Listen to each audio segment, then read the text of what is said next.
Anybody that's under 30%, we'll grab them straight away for a chat.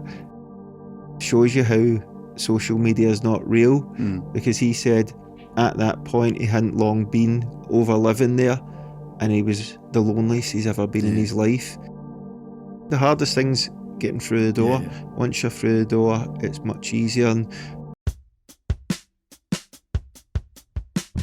let's start a podcast about our mental health for no good reason why. Let's call it Mind Cake. Hello, everybody, and welcome to yet another slice of Mind Cake. Mind Cake? We are the podcast where two wallopers wade through the weird and wonderful world of well-being, speaking to fascinating people and asking questions that don't always have straightforward answers, do they, Paul? They don't. I am Lee Crompton. And I am Paul Beeson. Lee! Yes. Hello, Mush. What's your battery at today? That is a fair question, because that's exactly the question I was asked when I arrived at Men Matter Scotland. That's a good check-in. It is a good check-in indeed. And if you've ever felt like you're the only one struggling, or you've wondered why it's so hard to just say, I'm not okay out loud, this episode is for you. So, who is charging us up this week? It is Martin Melly from Men Matter Scotland. They started as a dad's group in 2019 and now have hubs in Drumchapel and Cumbernauld. That sounds great. I like that already. Listen on, because it's now so much more than that, and I was truly blown away with what they've built there, because it is truly remarkable. Now, I can't wait to hear about all this. But before we get into it, if this episode resonates with you, share it, leave us a review. 5 stars would be preferable. Tell someone about us. A small independent podcast lives or dies on word of mouth, and we are very much alive, aren't we, Lee? Well, and occasionally making sense. Somehow. So, let's check the oven. Grab ourselves another slice of Mind Cake.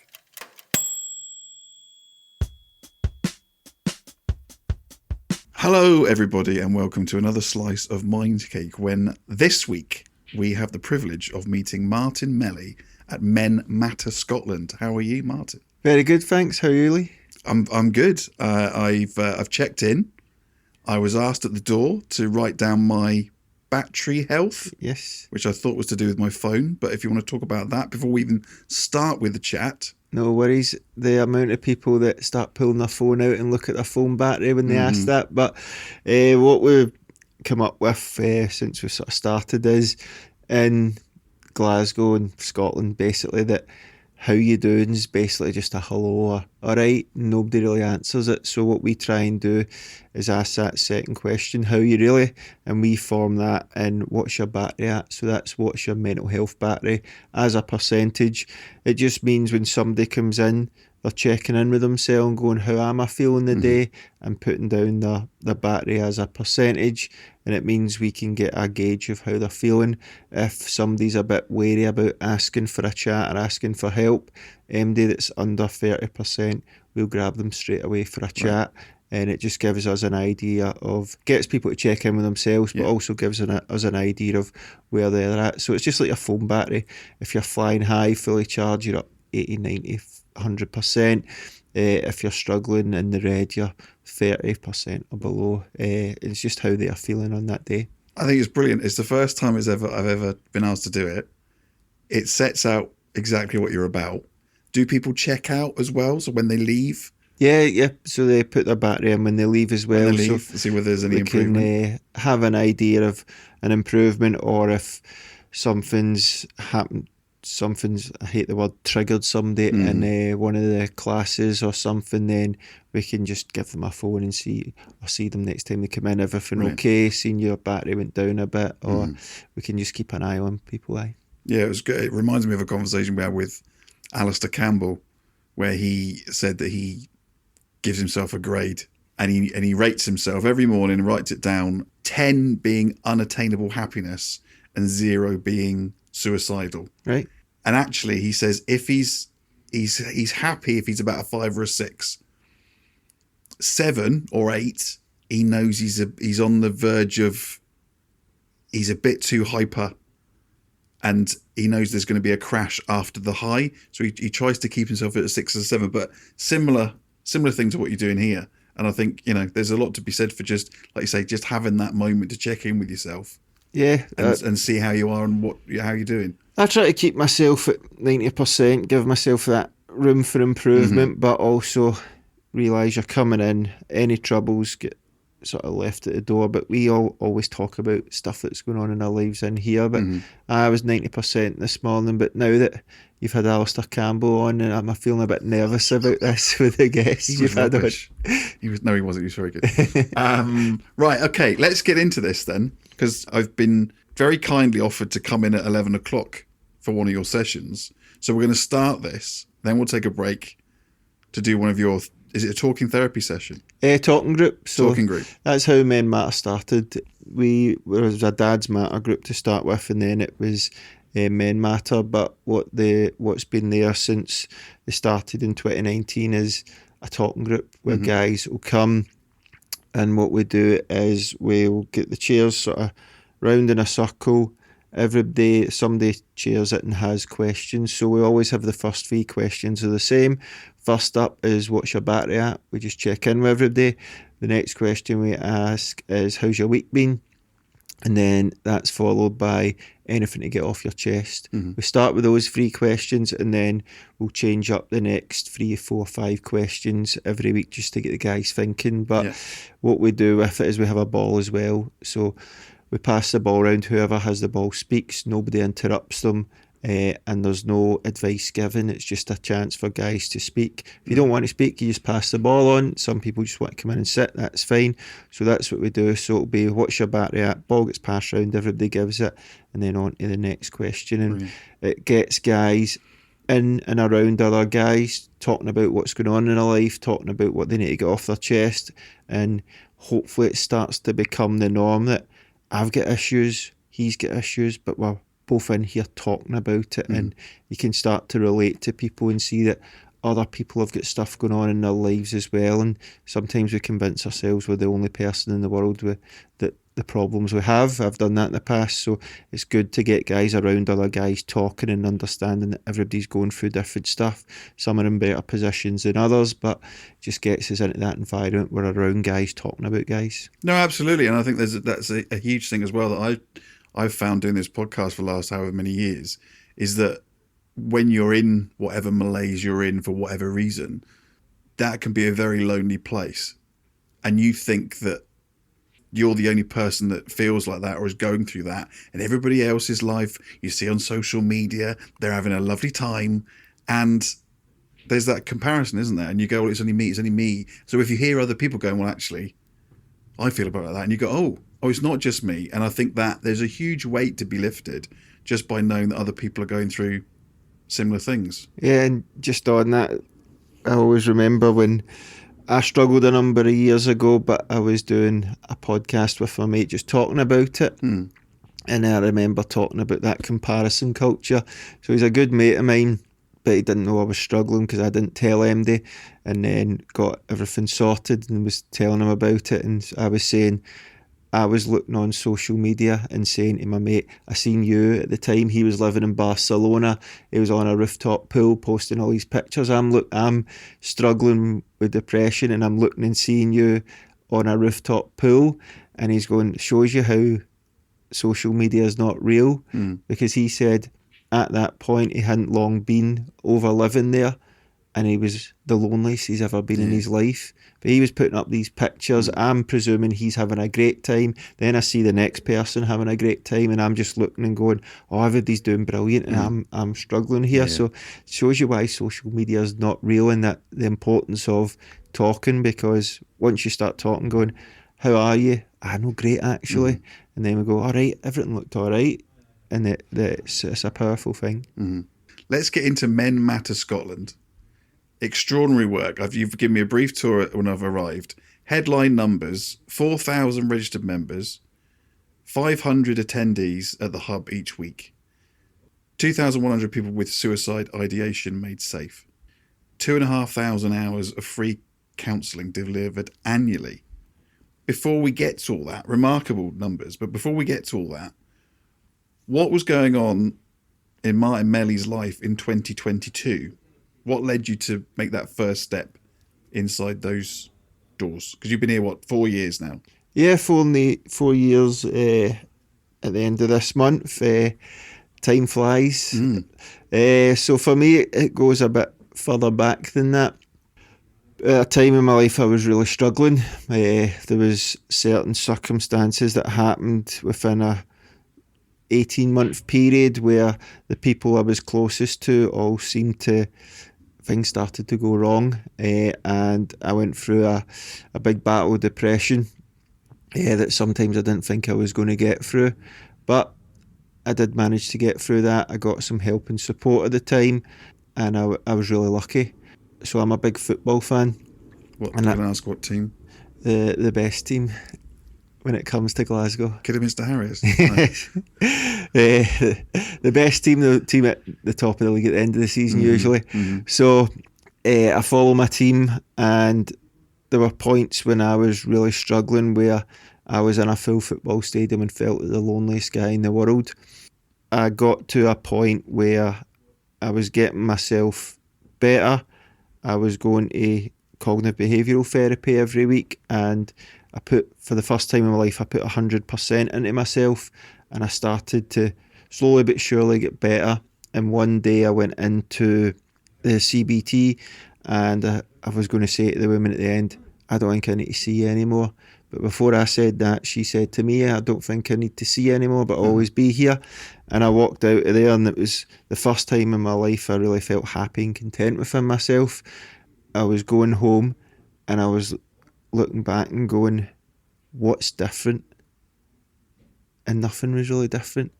The circumstances were all the same around the people I cared about. I had the same job, I had the same car, same pals, same house, same hobbies.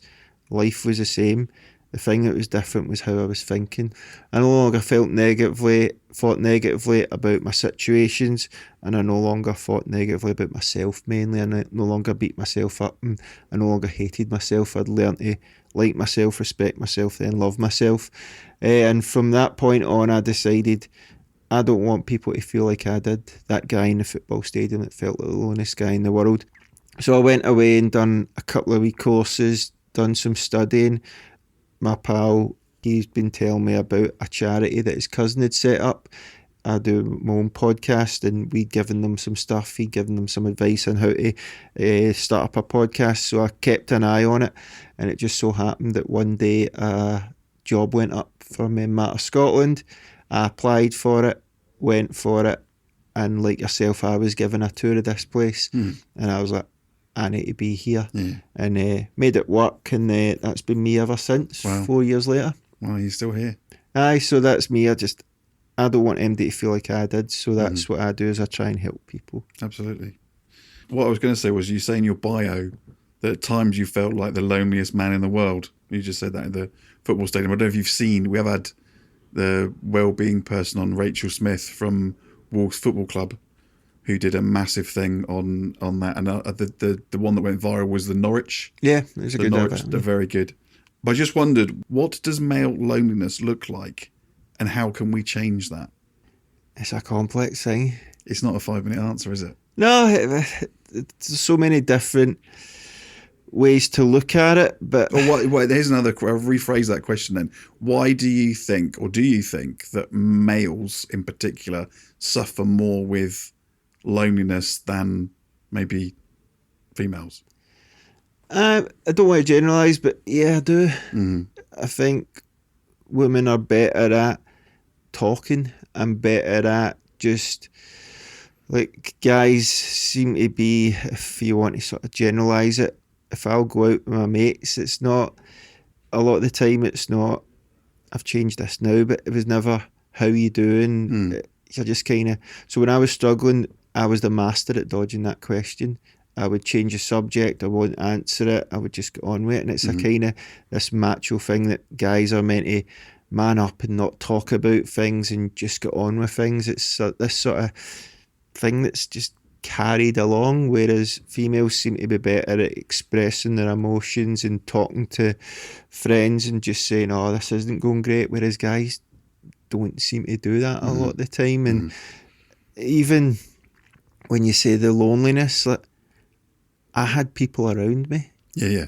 I still had friends, I still had family, I still played football, I still went to the gym, still coached football. I had people around me all the time, but it was inside my head that I was lonely. And when we get inside our heads, that's when we start to convince ourselves that nobody knows what we're going through, or do you know what, I'm not going to speak to MD because they're too busy in their lives. Or the one word that sticks out to me that I hear in here all the time when you do a one-to-one with one of the guys, but you never hear anywhere outside of here, is burden. We convince ourselves we're a burden and people are too busy to help us and too busy to speak to us, or we're not worthy enough of speaking to people. It's just this thing that guys seem to think we have to look all right all the time and everything has to be good, and then if we show any sort of emotion, it's weakness. Like I was saying, see, when I struggled, one of the things that started that was my dad passed away, and I was at my dad's funeral, and he get a funeral here, but he wanted to be buried in Ireland, so we went over to Ireland to have another funeral the next day, and then he was buried there. I was at my dad's funeral twice in 2 days, and I don't remember anything. The only thing I remember is me standing at the front trying not to cry, because I thought, people think I'm weak. They'll think I can't look after my mum, my brother, all that sort of stuff. A lot of nonsense, but I'd convinced myself of that, and it's just like, who cares if I cry at my own dad's funeral? But I thought at the time that would make me weak or show that. So I always say to guys when they come in here as well, we go to school for 7 years of primary school and then at least 4 years of secondary school, sometimes 6, and you're never taught about emotions. Yet when you go out, that's the one thing that's going to follow you the rest of your life. You don't need maths or your whole life. You don't need languages like French or that your whole life. I don't know. I'd say that algebra's really stood me in good stead for the rest of my life. Trigonometry and triangles. I mean, you're using them every day. Especially in here, I would have thought. Aye, we've got them up on the wall and everything here. Aye, so that's where. But no, you're right, and I think that's changing now. So my daughters are 6 and 9. Yeah, they now do that sort of thing. Aye, and that's a sort of essential. That's only been about not that long. I do believe things have got better and are changing for the better. But my time and a lot of time, it's just guys aren't taught to deal with emotions. People aren't taught to deal with emotions. So then when they have to deal, they don't know what to do. And then what do we do? Do we talk about it? What do we do? So we struggle with that sometimes, and that's just where we can get ourselves. Once you're stuck in that head, it's a horrible place to be sometimes. It's a spiral, yeah. It can be difficult to get out again. Saying about men and their behaviour. Since I was diagnosed, the listeners will be fed up with me saying this, but I meet my mate Bob. So I'm originally from Dorset, and I meet Bob halfway in Knutsford. Every 6 months we make an effort to meet each other. And having been through what I've been through, and him being, I was his best man, and we're thick as thieves. But we will spend a weekend in Knutsford just having a chat and having a pint or whatever. But I'll get home and my wife will say, "How was Bob?" I'm like, yeah, he's all right, yeah. How's Cara, his wife? I don't know, really. Didn't really speak about that. What about the kid? The kid's all right? Is the kids doing all right? I don't know. He didn't say they weren't. And I don't know what we talk about. Yeah. But we don't talk about our feelings or emotions, our family or anything. We just talk shite but for it a whole works, weekend. doesn't it? But it works. Yeah.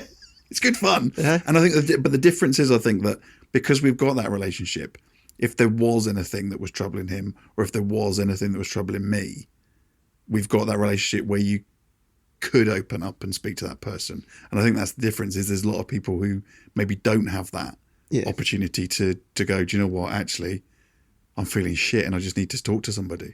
Yeah, and I think that's why places like Men Matter work. So what we usually do with a guy is get them and we'll do the quick tour you done. We'll get them signed up as a member. Then we take them in for a one-to-one chat, and that's their opportunity to tell us what's going on, tell us what their struggles are, and then we'll get a sort of plan in place for them to move forward.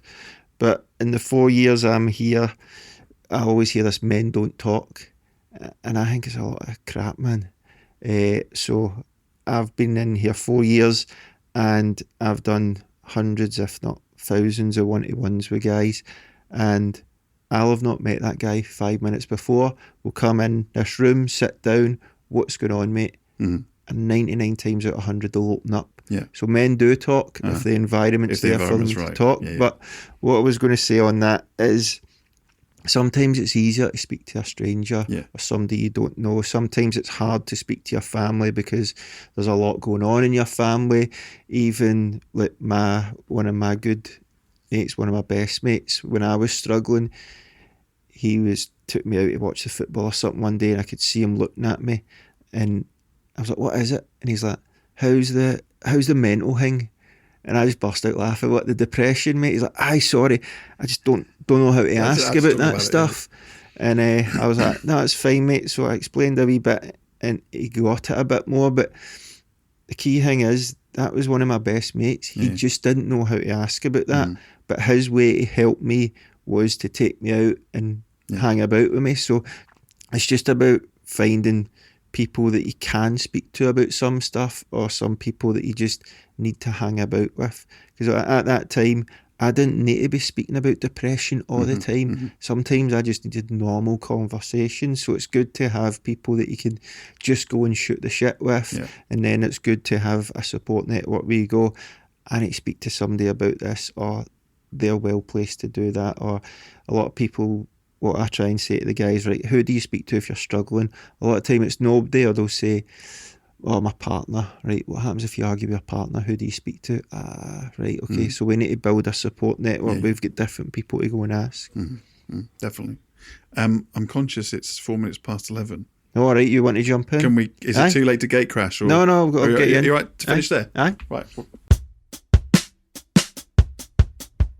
Right, well, sorry, that's me just back from the talking group, and I don't know if enjoyed is the right word, but I think being sat in a room with, like we were talking about earlier, sat in a room with 15, 20 guys who are doing their version of crawling through the mud just makes you feel that you're not the only one with your struggles or problems or issues or whatever it is.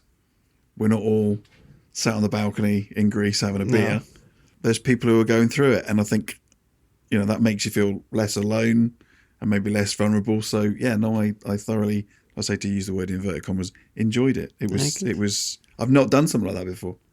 Yeah, it was very cathartic. It's just a simple session we do, but as you say, it's powerful. Okay, right, so back to the podcast. We've talked about you and how you ended up at Men Matter. And from what I've seen, it was 3 dads from Drumchapel. That's how it started. Yep. How did it all start, and what did they see that maybe other people weren't seeing? So, as you say, it was 3 dads from Drumchapel. I think a couple of them, their partners were struggling with postnatal, but there were 3 dads and didn't quite know what they were doing as dads. This is what Fraser tells me anyway. He'd tell the story better, but they did a 12-week pilot project. They were getting together, meeting every week, and what they found towards the end of that is the relationships with their partners were getting better, their kids were behaving better, and they were feeling much better meeting up and having that more purpose in their lives. So at the end of the 12 weeks, they decided it wasn't just dads that needed it, it was men that needed it. That at the time there was a lot of suicides in the area of Drumchapel, so they started Men Matter Scotland, and they started in, I believe it was the Chest, Heart and Stroke. There's a room at the back of that where they did the talking group every week, and then they expanded that to going to playing football in a local park. It was good to get everybody around, and then they started doing some litter picking in the local area. Some of them are a bit wary about doing that. It's a bit like community service. But what they found was, after doing it, they'd lifted tens of thousands of pounds of street drugs off the streets. Oh, really? And a lot of that was in local parks. And they were thinking, my kids play here. They could have picked that up. So they seen the benefit of what they were doing, and they went for assist training, which is applied suicide intervention training. It teaches you how to talk to somebody if they're suicidal. We still do that training twice a year here for all our staff and volunteers. But they went for that in this building we're in now, and that was Cope Scotland before. And Fraser seen that Cope Scotland were packing up. So he went and asked the guy, John Oliver, he's sadly passed now, who owns this building, what's happening with the building. And he said, I don't know yet.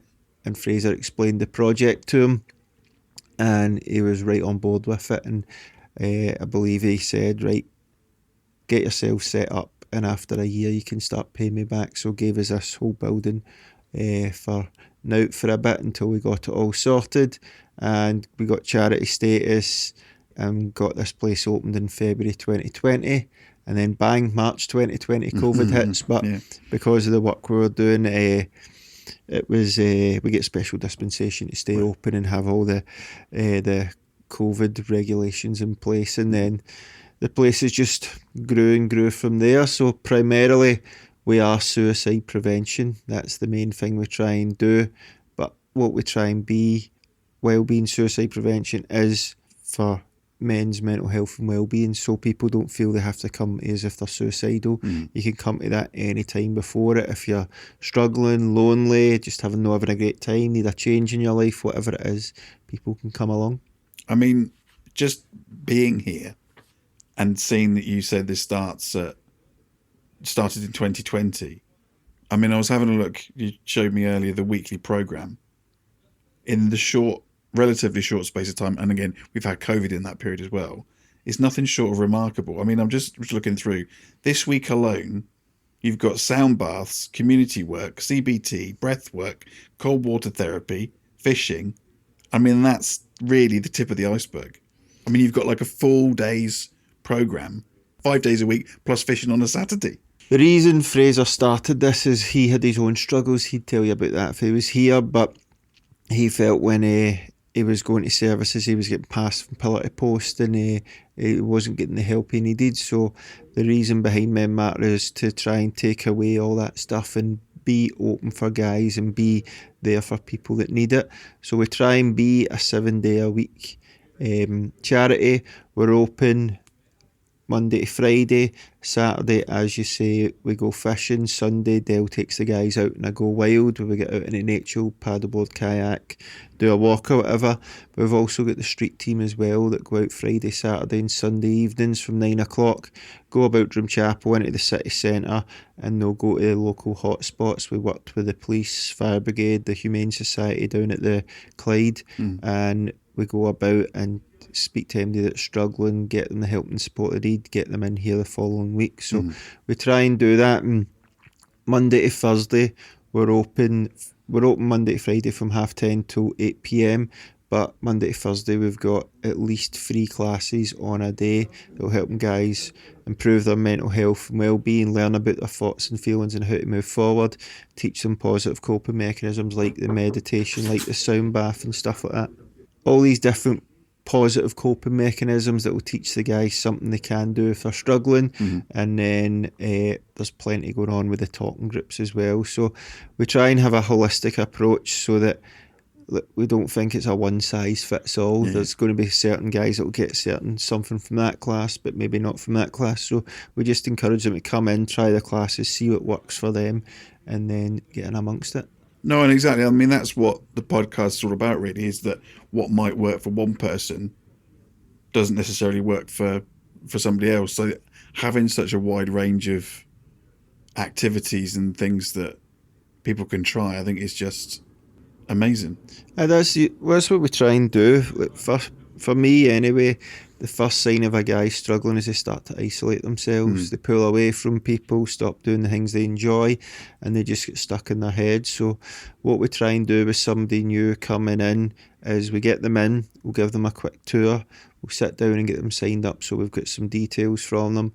We'll then have a one-to-one chat, see what's going on with them, listen and then put a plan in place, 3-month plan. Why don't you try this?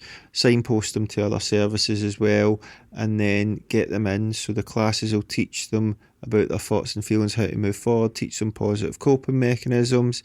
We'll get talking around other guys, have a sense of community and connection.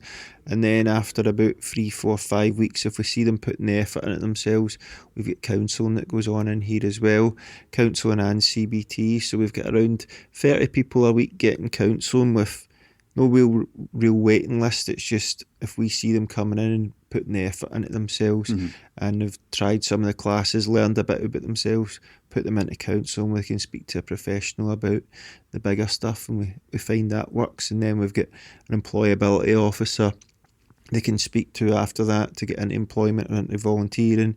Some people become a volunteer here. Some people just go off and live their lives, and hopefully they've got the toolbox now to go and live a good life. So, Martin, when you are now down in the dumps, what works for Martin Melly? For me, I go to the gym. That's a big thing for me, is exercise. If I go more than 2 or 3 days without doing exercise, I start to feel that grip on the back of my head. So exercise in the gym's massive for me. I meditate for 10 minutes in the morning, Monday to Friday before I come to work. I try to get a good sleep. I have a read before bed. I walk the dog, spend time with my partner. I go to the football. It's not just one thing for me. Having all those tools, isn't it? Because I've learned over the years that, for example, last year I was away with my partner and her family, and we stayed in a big farmhouse. My thing's going to the gym, wake up in the morning, go down to the kettle. It was on a oil stove thing. Pick it up, there's no water in it. Go over to the sink, put water in it. Didn't know it was on there for ages. Steam goes everywhere, mainly all over both my hands, and I'm walking about with both my hands wrapped up. Can't go to the gym anymore. So if I've only got one thing to keep me going, then that stops it. So we encourage the guys and myself to do lots of things and mix things up, get yourself in amongst it. So the gym's one of my main things, but the key for me is I've learned over the years that I promised myself I'm never going back to that depression. So I need to keep doing the things I learned to get myself out there. I need to keep doing that. I can't just get complacent and stop, because that's when you start to slip back. So it's a constant for me trying to upkeep it. But it's all wee, small, simple things. There's nothing major there. So it's easy to implement. But if I stop doing that, I can start to feel that nag at the back of my head. I mean, if you don't mind me saying as well, I mean, you must earn a pretty good income from your Paul Scholes lookalike. You'd be surprised. Booking. I would love that, but no, and I wish I had the skill as well. So sorry, I couldn't help myself. What I was going to say was, one of the things you've got on is podcast like a pro, and I was just wondering, because we're sort of making this up on the hoof. Although we haven't, believe it or not, we have been doing this for 4 years. So I just wondered whether, there was room for, say, someone like myself to maybe come along to one of those sessions to find out how to do a podcast. I'm sure you'll teach us a thing or two as well. Yeah, that's one of our members, Don. He's just been one of our volunteers, he's just been to uni, and he wanted to put on a class. So he's put on this 6-week class teaching the guys how to start a podcast, how to record and all that. So it seems to be going well. So we rotate the classes every 6 weeks to keep it fresh. So that's on week 6 this week. So that'll be back soon. So get yourself in. Get my name down for that. Teach us a thing or two, or you can get taught a thing or two. Right. Lastly, then, what would you say to anyone sitting at home right now who thinks that nobody understands? So one of the key things we try and say to the staff and volunteers in here is, I don't know how you're feeling. So if you come in and say, I'm going through this, I might have been through something similar, but I don't know exactly how you're feeling. But if you say to me, I can ask you, how does that make you feel? And you say sad, I can go, all right, I've felt sad, so I know what that's like for me, and I can empathise. So people don't know how you're feeling, but people can empathise and support you through that, and that's what we are here to do. but you have to reach out for that support. How do people get in touch with you? What would be the best way? Someone sat listening to this now and they think, yeah, this could be something for me. What's the best way for them to get in contact with Men Matter? That's one of the things we try and do, is make it as easy as possible for people. So, as I say, we're open from Monday to Friday from 10:30 in the morning till 8 p.m. At a hub here in Drumchapel. You can drop in, you can phone up, you can message us on Facebook or Instagram. You can go on our website where there's a wee referral form. You can refer yourself or get somebody to refer you, whatever is easiest for you and takes away the anxiety. And we can go from there. We've also opened up another hub on a Friday in Cumbernauld, so that's open from 10 to 8 on a Friday. So we're trying to expand this, and we're trying to make it as easy as possible for people to get in touch. So get in touch whatever way is easiest for you. All our info is online, so whatever's the easiest for you, because we get a lot of people I've been thinking about coming for a while, and you can talk about it, I can talk about it here, but the best thing for people to do is just come along and see it. Yeah. Because we can talk about it till we're blue in the face, but it's different when you get in. So it's just about trying to get that next guy through the door.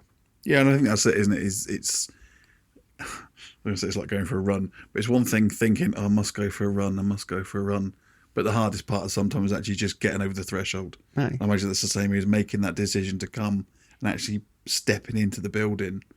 That's what we always say. The hardest thing's getting through the door. Yeah. Once you're through the door, it's much easier. And there's loads of people that have said, I've wanted to come for ages, or I've passed by and just kept going, or I've got to the car park.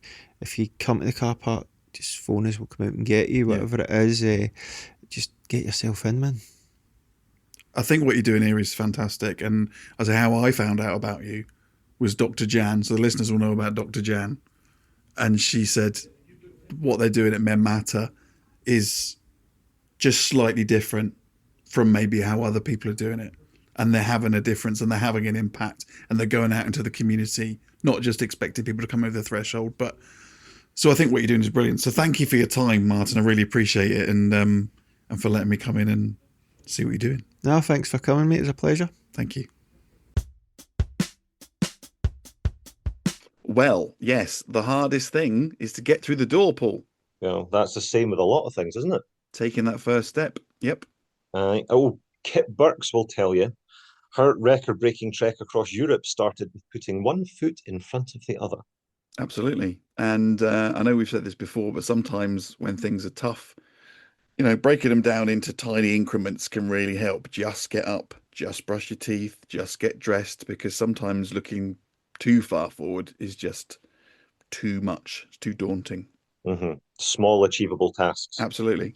I like what Martin said about having multiple strategies. It's okay saying running helps my mood, but what if you get injured or get ill? Well, at least you've got your flower arranging to fall back onto, Paul. Have I? Yes. And there's nothing wrong with that. I'm a modern man. You are a modern, hairy man. At least I don't exploit children. We've only got your word for that. I know, poor Izzy. Poor Izzy, my ass. She's got the highest number of comments on our social media last week. Well, rightly so. Her cartwheels are definitely better than your newsletter anyway. Well, I should have run a poll. I think we know what the result would be. I think we do. And as well as newsletter abuse, we had a comment from Lee Fisk about my appearance on the Rock Bottom with Ryan podcast, saying, horrible news, mate. Well, your diagnosis, I assume he's talking about. Yes, well, I assume so. But then went on to say, but good to see your ugly face again. And I'm just saying, I can get this kind of abuse from my own family. I don't need to go online. Is this your first day on the internet? Oh, dear. And if you'd like to sign up and slag the newsletter, I'm sure Lee's put the link in the show notes. Of course I have. I should also mention that Robert messaged in to say that we may have offended the people of Blackpool on the last episode with Michael Redmond. Well, that's assuming we've got listeners in Blackpool. It's very doubtful. I doubt it very much. But back to why we are really here. If you're in Scotland, Men Matter are here for you. If you're a man. There's details and a link in the show notes. Drop in, message them, self-refer, whatever gets you through the door. Yeah, please do that because they really are doing some fantastic work. Go and have a chat. Get some help if you need it, or let someone know who you think might need it. Indeed. So, Lee, what's coming up on Mind Cake? Well, if I told you, I do not think you would believe me. Try me. Well, I don't want to jinx it, but it's because it's not recorded yet. But our next guest has lived an extraordinary life. Go on. He was a friend to the Rolling Stones and Pink Floyd. What? He was a flatmate of Paul McCartney's and now lives in a 1,300-year-old castle in Italy. Okay. And how's that related to well-being? Oh, Paul, you will just have to wait and see. I cannot even think who that could be. No. Now, if this one landed with you, share it, leave a review, and tell someone who needs to hear it. Thank you for listening, and until next time, in the words of Dr. Jan, Don't be a dick. ta-ra. Oh, and drop us a line if you're in Blackpool. Sorry about that. Fuck Blackpool. Are we leaving that in?